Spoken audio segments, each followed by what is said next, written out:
പെൺകുട്ടികളുമായി ഇന്ന് തന്നെ കേരള പോലീസ് മുംബൈയിൽ നിന്ന് മടങ്ങും.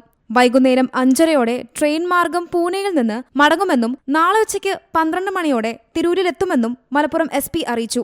ഇതിൽ ക്രൂഷ്യലായിട്ടുള്ള കുറച്ച് ആസ്പെക്ട്സ് ഇവർ മുംബൈയിലേക്ക് എത്തിയിട്ടുണ്ടെന്നുള്ള ഇൻഫർമേഷൻ കിട്ടിയപ്പോൾ മുതലുള്ള മുംബൈ പോലീസിൻ്റെ സപ്പോർട്ട്, അതിൽ വിവിധ സ്ഥലങ്ങളിലോട്ട് പോകുമ്പോൾ നമ്മൾ അതായത് ഓഫീസർമാരെ ബന്ധപ്പെട്ട് അവസാനം ആണ് നമുക്ക് RPF പൂനെയുടെ സൈഡിൽ നിന്നുള്ള സപ്പോർട്ടിലാണ് നമുക്കിപ്പോൾ ഡിറ്റക്ട് ചെയ്യാൻ കഴിഞ്ഞത്. കുട്ടികൾ ഉപയോഗിച്ചിരുന്ന ഫോൺ അല്ലാതെ മറ്റൊരു ഫോൺ കയ്യിൽ കരുതിയിരുന്നതിൻ്റെ ലൊക്കേഷൻ കിട്ടിയതും സഹായകരമായി. ഓൾ ടുഗെദർ ഇന്നലെ ഒരു മിഡ് നൈറ്റോടുകൂടിയാണ് അവർ പോയിൻറ്റഡ് ആയിട്ടുള്ള കാര്യങ്ങൾ കിട്ടി. മറ്റെല്ലാം മീഡിയയിൽ ഓൾറെഡി വന്നിട്ടുണ്ട് അവർ പോയതും കാര്യങ്ങളെല്ലാം. എനിവേസ് ഒരു ഗ്രൂപ്പ് എഫേർട്ട് ആയിരുന്നു. അതിൽ മുംബൈയിലെ മലയാളി സമാജം നല്ല രീതിയിൽ സപ്പോർട്ട് ചെയ്തിട്ടുണ്ട്. മുംബൈ പോലീസിലെ പേരറിയുന്നതും അറിയാത്തതായിട്ടുള്ള ഒരുപാട് ഓഫീസർമാരായിട്ട് നമ്മൾ കമ്മ്യൂണിക്കേറ്റ് ചെയ്തിട്ടുണ്ട്. അവരുടെ എല്ലാവരും സപ്പോർട്ട് ഉണ്ടായിരുന്നു. ഇന്നൊരു ഈവനിങ്ങിൽ തിരിച്ച് ഫ്ലൈറ്റ് അവൈലബിലിറ്റി പരിമിതമാണ്.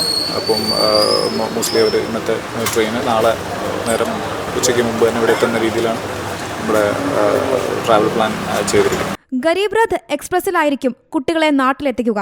അതേസമയം കുട്ടികൾക്കൊപ്പം ഉണ്ടായിരുന്ന യുവാവ് തിരികെ നാട്ടിലേക്ക് പോയി. റോഹയിൽ നിന്നുമാണ് ഇയാൾ തിരികെ ട്രെയിൻ കയറിയത്. കഴിഞ്ഞ ബുധനാഴ്ച സ്കൂളിൽ പരീക്ഷ എഴുതാൻ പോകുന്നുവെന്ന് പറഞ്ഞ് വീട്ടിൽ നിന്നിറങ്ങിയ താനൂർ സ്വദേശികളായ +2 വിദ്യാർത്ഥിനികളെ കാണാതാവുകയായിരുന്നു. സ്കൂളിൽ കുട്ടികൾ എത്താതിരുന്നതോടെ വീട്ടിലേക്ക് വിളിച്ച് ചോദിച്ചപ്പോഴാണ് കാണാതായതെന്ന വിവരം അറിയുന്നത്. 3-ാം തീയതി ഇരുവരും സ്കൂളിലെത്തി പരീക്ഷ എഴുതിയിരുന്നു. ബുധനാഴ്ച ഒരാൾക്ക് മാത്രമേ പരീക്ഷ ഉണ്ടായിരുന്നുള്ളൂ. തുടർന്ന് നടത്തിയ അന്വേഷണത്തിനൊടുവിലാണ് ഇന്ന് പുലർച്ചെ കുട്ടികളെ മുംബൈ ലോണാവാലയിൽ നിന്ന് കണ്ടെത്തിയത്. മുംബൈ ചെന്നൈ എഗ്മോർ ട്രെയിനിൽ യാത്ര ചെയ്യുന്നതിനിടെ ഇന്ന് പുലർച്ചെ 1:45 ലോണാവാലയിൽ വെച്ചാണ് റെയിൽവേ പോലീസ് പെൺകുട്ടികളെ കണ്ടെത്തിയത്. C Malayalam news, Malappuram. ഏറ്റവും പുതിയ വാർത്തകളും വിശേഷങ്ങളും വിരൽ തുമ്പിലറിയാൻ സി മലയാളം ന്യൂസ് എല്ലാ ഡിജിറ്റൽ പ്ലാറ്റ്ഫോമുകളിലും ലഭ്യം.